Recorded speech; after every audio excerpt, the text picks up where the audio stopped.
এখানে অনেক পুরানো স্মৃতি। বহুত বছর আগে বাবা আমার জনতা ব্যাংকে চাকরি করতো, যখন আমাদের পোস্টিং আমার বাবার এখানেই ছিল। এই স্কুলে আমি লেখাপড়া করছি।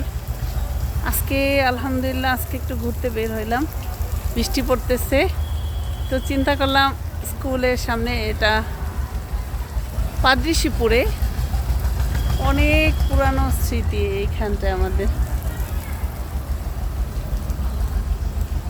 এত সুন্দর, ভুলে গেছি টিচারদের নামও ভুলে গেছি, তাই একটু গাড়ি থামিয়ে ঢুকে দেখলাম কত পুরানো স্মৃতি আমাদের এইখানে। তখন আমি ক্লাস 5-এ এইখানে আসছি, বাবা যখন ট্রান্সফার হয়ে আসছে। আমি আবার 8-এ চলে গেছি বরিশালে। 8-এ যখন উঠেছি তখন চলে গেছি।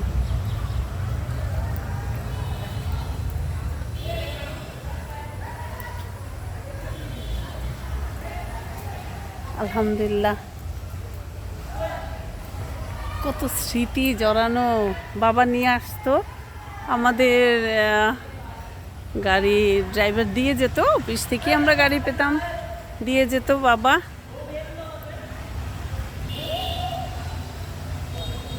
কত আনন্দ ছিল তখন, ছোটবেলা লেখাপড়া করেছি যে।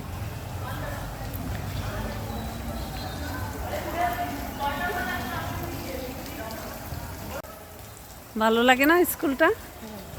ওই যে বললাম টিচারদের হয়তো নামও বলতে পারবো না। তোমার হাতে একটা পাখি, জাইমার হাতে একটা পাখি, ওদের ক্ষুধা লাগছে। এই যে এই যে এই যে ওর কাছে দিলা কেন? পা ভেঙে যাবে তো বাবা, পা ভেঙে যাবে। ওই যে গাছ দেখছে না। চলো, আমাদের এই স্কুলের সামনে বিশাল মাঠ ছিল, এই যে সেই মাঠ, ছেলেরা বল খেলতেছে।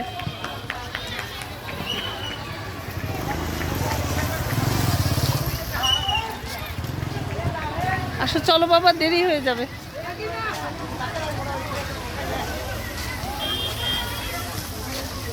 আমি তো এই স্কুলে লেখাপড়া করছি, তো সেই কাকারে বললাম যে এইখানটা ছিল তোমার খাল, এইটা মার্কেটের ভিতরে না ভরাট করছে, এইটা একটু বড় করছে, তো তোমার একদম নিউ মার্কেটের ওই ভিতরে ছিল, ট্রলারে যাওয়া যায়। তো কি যেন পায়রা নদী না জানি কি বলতো কাকা, এইখানে কি যেন একটা নদীতে যাইতো, এইখান দিয়ে বলতে পারবো না, ছোটবেলার কথা তো। এটা হচ্ছে আমার এই খালটার নাম কি?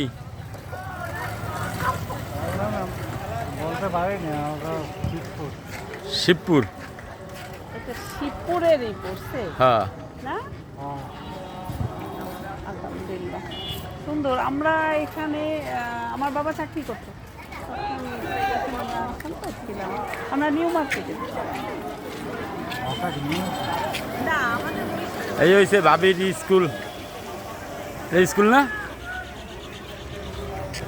সেই ছোটবেলার কথা এখনো মনে রেখেছে আমাদের ভাবি। স্কুল দেখতে আসছে। উঠে যাও চঞ্চল, আসো।